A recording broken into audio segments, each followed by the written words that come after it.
Welcome to Pokemon Month here on RMG MD Punk and SuperplexPros.com. I'm going to be kicking things off with my top 10 Pokemon from Generation 1, and of course I have to put on the disclaimer that this is just my personal list. You're free to disagree and agree as much as you want. Now, some of these Pokemon will be on the list for how they played in Generation 1, and some will be on the list for how they play in Gen 6. And of course, it is my personal list, so some might be on here for nothing more than personal reasons. So without further ado, let's begin with my number 10 Pokemon. It's honestly hard to not have Mewtwo on this list. When I was growing up, this was the be-all end-all for legendary Pokemon. You had to beat the game and then make it through the unknown dungeon just to get to him. And if you're anything like 5-year-old me, you might have already wasted your Master Ball at this point. This made catching Mewtwo the old-fashioned way all the more memorable. Not to mention, this was around the time that the first Pokemon movie came out, and they made Mewtwo seem like such a badass. Mewtwo wasn't as relevant again until Generation 6 when they introduced 2 Mega Evolutions for him and made Mewtwo incredibly powerful.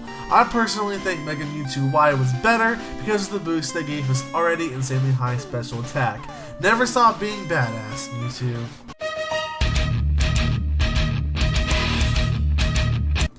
I didn't like Primeape when I was a kid. I didn't even like Primeape that much in my teen years either.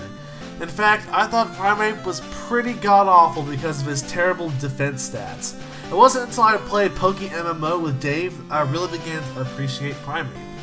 Yeah, he gets wrecked if he gets hit, but if he goes first, he's dealing some pretty incredible damage. With a base attack stat of 105 and speed of 95, if you're able to get those two maxed out or increased through buffing moves, Primeape is seriously a force to be reckoned with.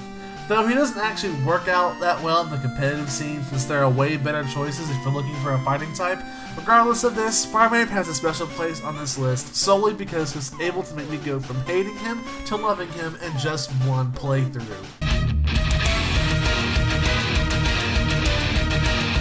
This guy right here. This guy right here was the king back in Generation 1. Of course, I was too young to really understand that at the time, and all I really knew about Tauros was limited to 2 things.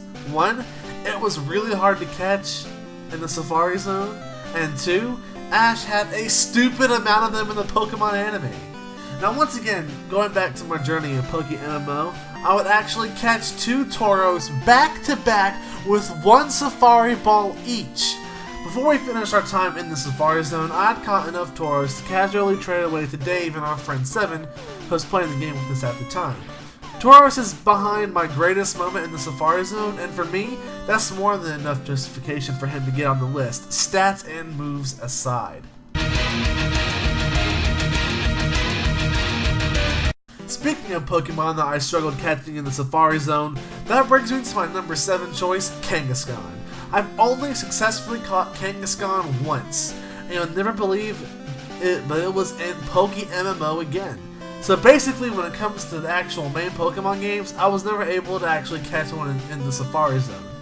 I was able to obtain Kangaskhan through other means, and honestly I didn't care for it until Generation 6, when it became one of the best Pokemon in the entire game. Mega Kangaskhan is terrifying. Parental Bond is already a pretty crazy ability.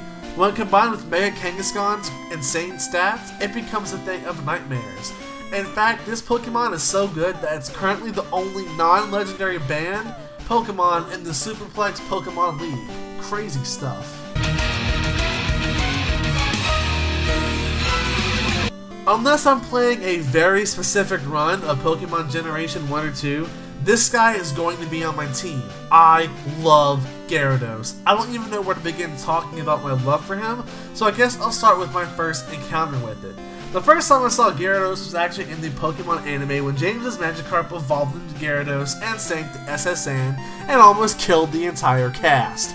It wasn't long until after that I finally evolved my very own Gyarados. And it was also the first shiny Pokemon I ever caught after catching the red Gyarados in the Lake of Rage in Gen 2. I still think they missed out the chance to make a Water Dragon type when they introduced its Mega Evolution, but even then, Mega Gyarados is also a beast. Not to mention, it has a pretty amazing move pool to back up its pretty great stats. Also, it just looks really badass.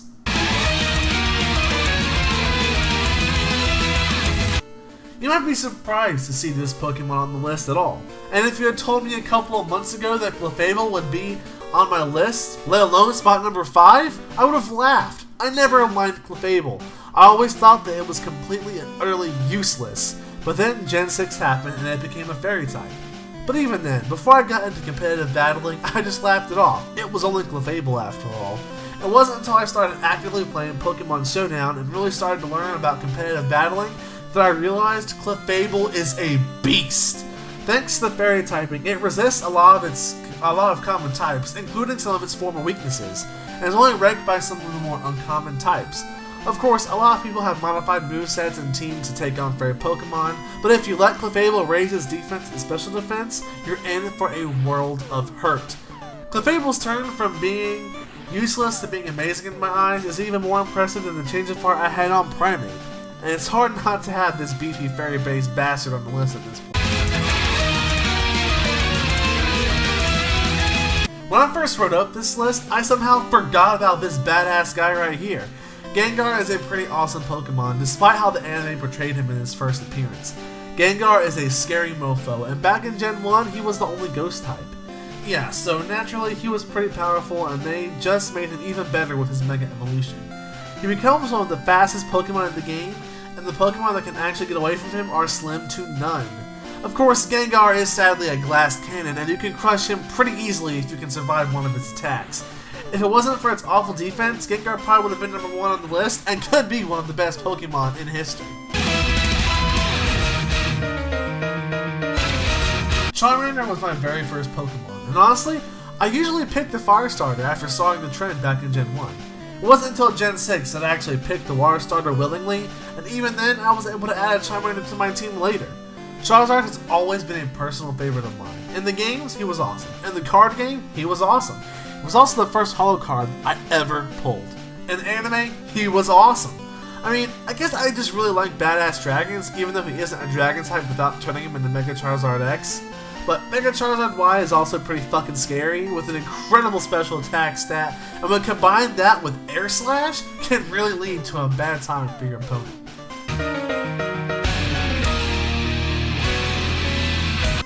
Nidoking is another longtime favorite. Though I didn't really appreciate him more until I played the later generations, I always thought that Nidoking was one of the most badass looking mons at the time, and honestly, he's still pretty awesome looking. He's actually a Pokemon that I wouldn't mind seeing get Mega Evolution. Maybe a top 10 for the future? Nidoking has a great physical attack stat and the ability Sheer Force. If you combine that with a Life Orb, you're seriously going to apply some pain. But Nidoking also has a pretty good special attack stat as well, so it's not too uncommon to see Nidoking running a mostly special based moveset. Nidoking's greatest downfall comes in at the fact that it's actually weak to ground type moves, even though he is also ground type. A shame, because if that wasn't the case, he would be one of the best Pokemon in Gen 1 without a doubt.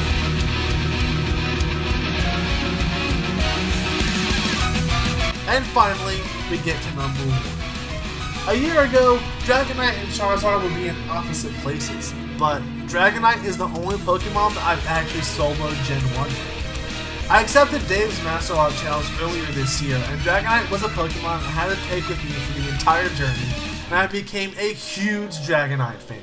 Also, Dragonite was the first pseudo-legendary and Dragon type. It was hard not to like it. Hitting up a Dragonite back in the day was no easy task, but it became so rewarding when it was all said and done. Dragonite definitely doesn't hold up nearly as much now as it did back in Gen 1, and there are many other dragons better than it. But it's hard for this dragon to not hold a special place in my heart after the completion of the Master Lock Challenge. So that's it for my top 10 Generation 1 Pokemon. Keep a lookout for Dave and John's top 10 Gen 1 list over on SuperplexPros.com, and I'll see you guys again for my top 10 Generation 2 Pokemon later this week. Thanks for watching.